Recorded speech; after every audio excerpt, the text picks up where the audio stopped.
Bonjour à tous. Aujourd'hui, je vous retrouve pour vous écrire une fiche de révision partielle sur les objets techniques.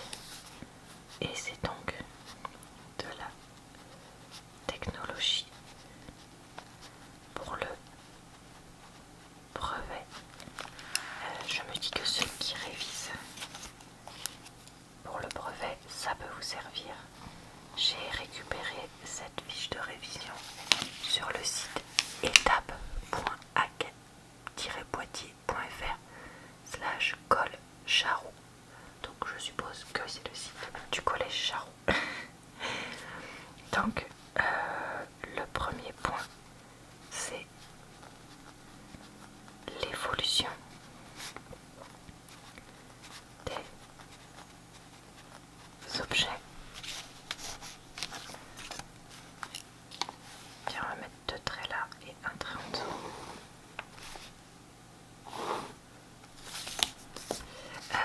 Je vous mettrai en barre d'informations la précédente fiche de révision de technologie que j'avais fait il y a genre un an. Et aussi le lien vers d'autres fiches de révision pour le brevet que j'ai déjà faites pour ceux que ça intéresse. Donc l'évolution, elle est selon différents facteurs. Le premier, c'est donc les événements historiques.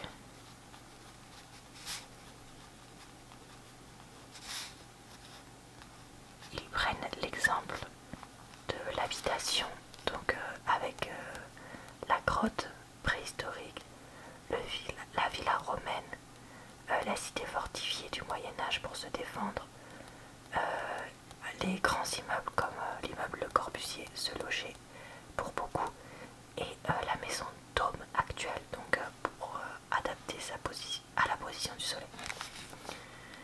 C'est aussi une évolution selon les époques. Et là, c'est le style artistique.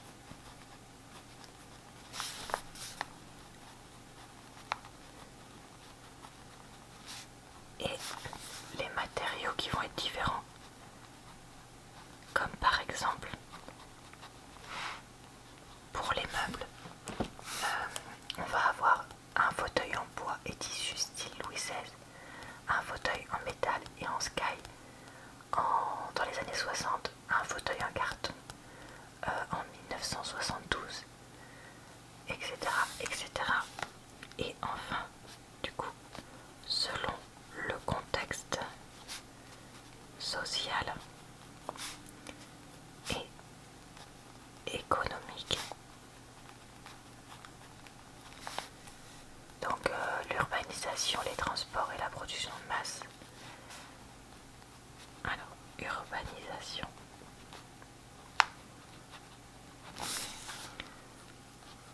Transport, production de masse.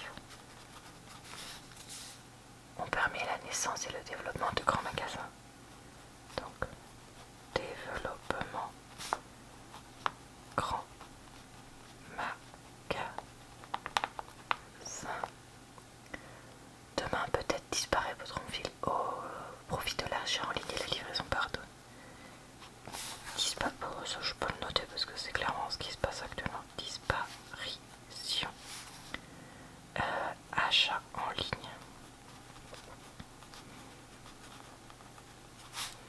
Plus je mets livraison en général parce que je pense que c'est pas tout à fait faux ça.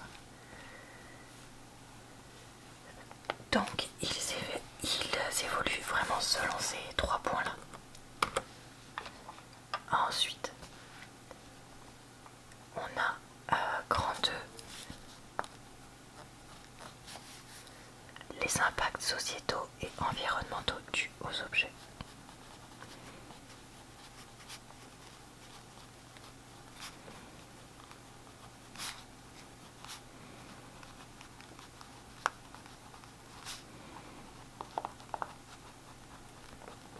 Je vais pas rajouter de aux objets vu que ma fiche je l'ai appelée les objets techniques. Je pense que c'est du coup.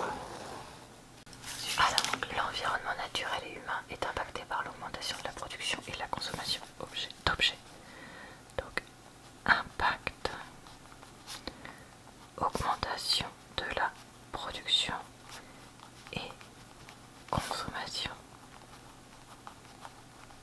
d'objets. Ce constat a entraîné la naissance du développement durable. Constat qui donne naissance au développement durable. On va noter.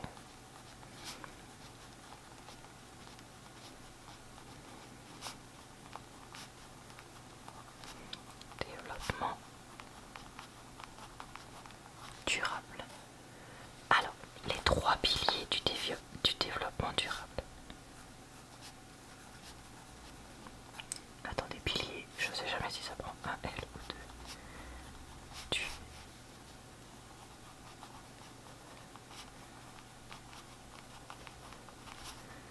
C'est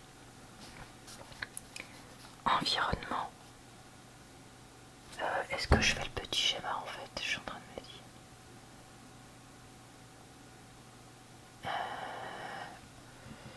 Non.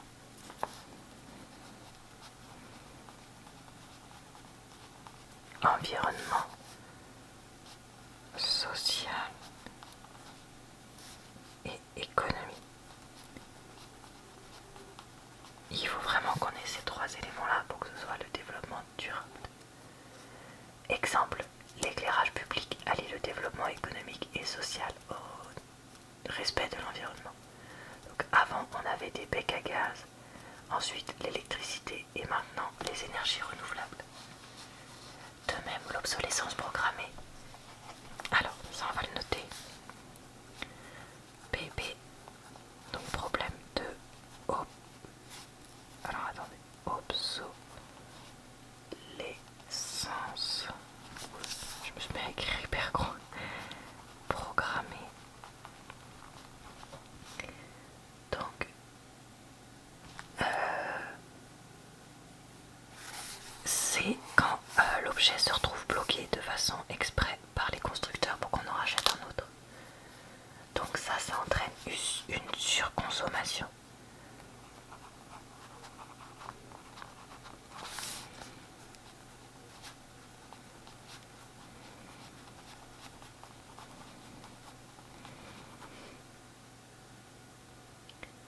Et donc une surexploitation des ressources naturelles. Et donc surexploitation des ressources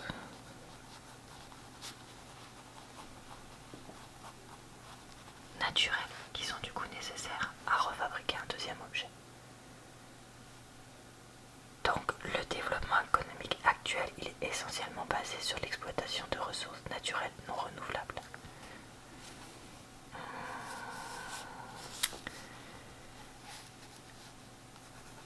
Développement économique, il est basé sur exploitation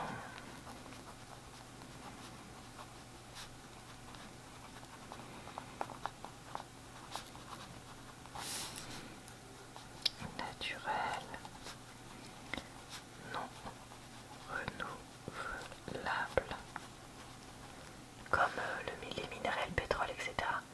Ça augmente la production et la consommation, ce qui impacte l'environnement humain.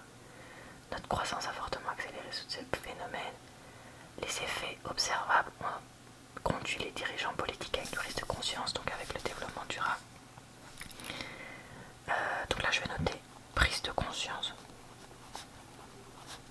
parce que ça me paraît important de mettre ça. Qui doit allier donc développement, donc qui doit allier tout ça. Et alors attendez, on va mettre j'ai pas mis la définition de développement durable du coup, parce qu'évidemment ils la mettent à la fin de leur fiche. C'est pas très malin.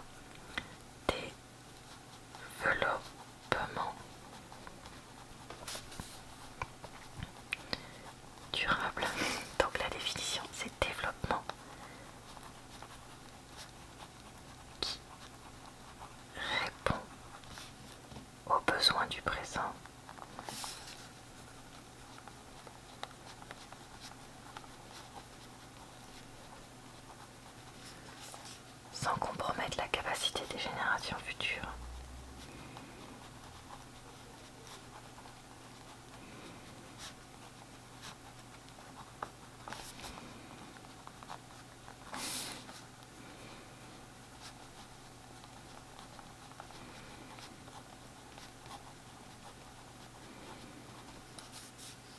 À répondre aux leurs.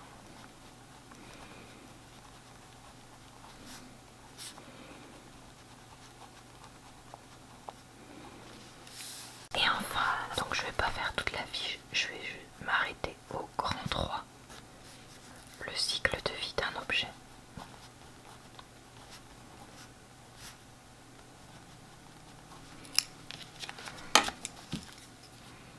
Alors attends, je regarde s'ils nous ont pas remis, refait le coup de mettre la définition à la fin. Oui, c'est ça, donc on va la noter. Attends. Bon, c'est pas grave, on va faire dans l'ordre de la fiche parce que sinon je vais me perdre. Donc tous les produits ont une vie économique de leur mise en vente jusqu'à leur rentrée. C'est le cycle de vie d'un objet technique est représenté par une courbe. Donc le cycle de vie, il y a différentes étapes. Donc d'abord le lancement de l'objet, donc il n'y a pas beaucoup de volume de vente. La croissance, le volume de vente augmente. Augmentation, volume de vente. La maturité, le volume de vente est stable. J'ai oublié de noter là. Petit volume de vente. Donc la maturité, le volume de vente est stable. Et enfin, j'écris très mal, le déclin. Il y a mon PC qui arrête de parler enfin. Le volume de vente est petit aussi. Vente petit aussi. J'aurais dû mettre petit au début. Tant pis. Alors, la durée de vie d'un objet technique peut être plus ou moins longue. La fin de vie peut être liée à une disparition du besoin. Donc, on va noter durée de vie plus ou moins longue. Fin de vie. Disp du besoin. Changement de norme, ça c'est important. Remplacement par un produit plus performant. Remplacement produit plus performant. Techniquement, économiquement, je vais mettre tech, éco. Donc par exemple, disparition de besoin, on a le Minitel pour ceux qui l'ont connu. Changement de norme, les ampoules à incandescence et remplacement d'un produit. On a la Fiat Multipla qui a été remplacée par un modèle plus performant économiquement. Donc là, ils nous mettent, on appelle cycle de vie économique l'évolution de ses ventes au cours du temps. Donc, attendez, est-ce que je vais écrire? Sinon, je vais utiliser le bout de page que j'ai là, qui était sur une autre fiche que j'avais faite l'autre fois. Enfin, après, puis comme ça, moi, j'utilise ça. Donc, cycle de vie économique, évolution des ventes dans le temps de l'objet, vente dans le temps. Et donc ça se traduit par 4 phases qu'on a dit. Et bah en fait ça répète ce qu'on a dit. Bon bah voilà,